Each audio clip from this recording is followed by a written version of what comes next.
207 BCE. The fate of Rome hangs by a thread. Hannibal, the Carthaginian genius who devastated Italy, awaits his brother's reinforcements. But on the banks of the Metaurus River, Rome strikes a blow that will change history forever.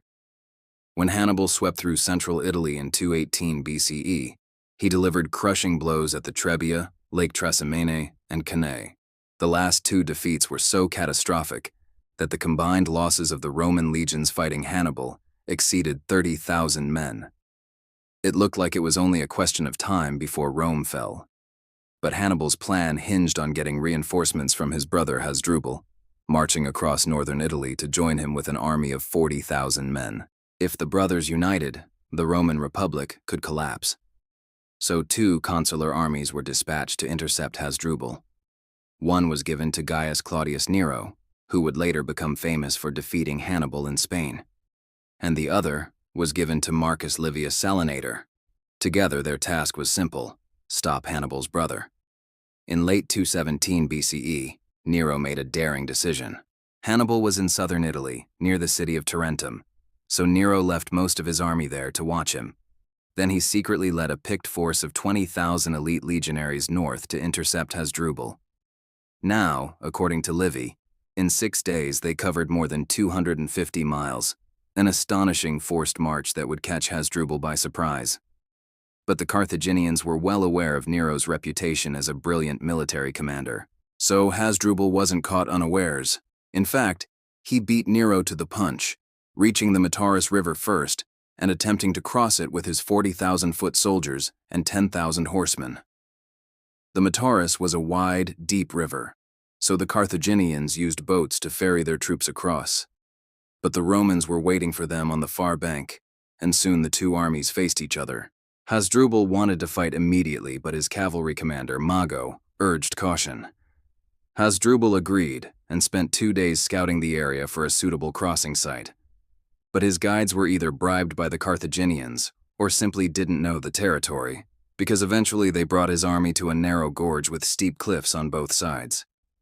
There was no way to turn around now. They were trapped. At dawn on the third day, the Romans attacked. Their pila, or javelins, rained down on the Carthaginian infantry, forcing them to take cover behind their shields. The Spanish light troops in Hasdrubal's army responded by hurling their own javelins, and the forest of shafts that flew between the two armies lit up the morning mist. Then the Gallic warriors came surging forward, brandishing their huge swords. But before they could reach the Romans, a force of cavalry crashed into their flanks, driving them back. This was part of Nero's strategy. He wanted to lure the Carthaginians out of their gorge and into open country where they could be flanked.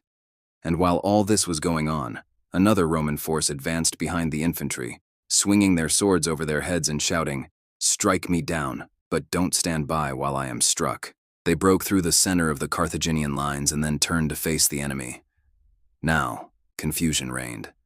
Everywhere, Romans hacked at Carthaginians and vice versa. Warriors screamed as their comrades fell around them. Swords flashed and clanged. Shields cracked and buckled. Men tumbled over one another. Some got up and kept fighting.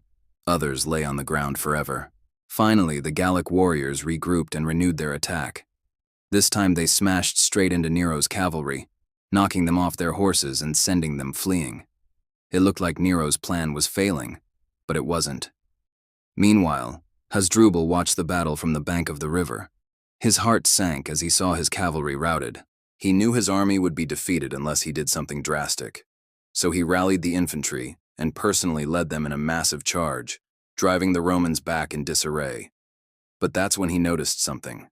A group of Romans had broken through the infantry and were racing toward the cavalry. It dawned on him that Nero had tricked him, that the entire battle had been a carefully planned ambush. Now he had to make a choice. Could he and his infantry save the cavalry, or should he try to escape and rally his forces somewhere else? He chose to escape.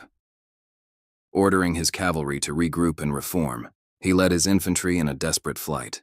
Unfortunately, his troops were exhausted from fighting, and the ground was littered with dead horses, making it impossible to keep their formation.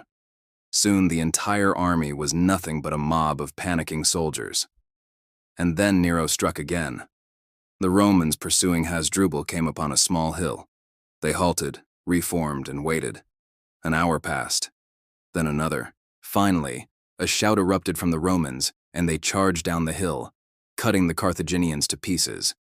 Now completely surrounded, Hasdrubal realized defeat was certain. Rather than surrender, he drew his sword and fell on a group of pursuing Romans, slaying 5 of them before he himself was slain. As the dust settled and the screams died down, it became clear what had happened. Of the 40,000 Carthaginians who crossed the river, only a few thousand survived. The rest were killed, wounded, or taken prisoner. And in the end, Hasdrubal's head was cut off and thrown into Hannibal's camp hundreds of miles away. It was a grim message from Rome. Their grip on central Italy may have been tenuous, but their response to the Carthaginian threat was swift and decisive.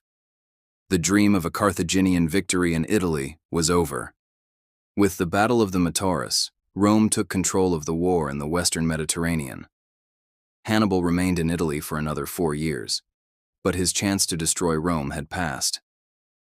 After a brilliant victory at the river Trebia, he was defeated at Lake Trasimene and Cannae, losing thousands of men in the process. Each defeat weakened his position in Italy, and finally, at the Metaurus, his army was annihilated. Meanwhile, in the east, Rome crushed Carthage's ally, Macedonia.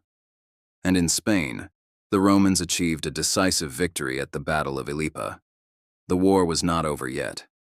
Hannibal still remained a threat, but Rome had the momentum now, and it would never stop until the Carthaginian Empire was destroyed. I hope you enjoyed this episode, with a special thanks to our supporters who make it possible for us to bring these stories to everyone for free.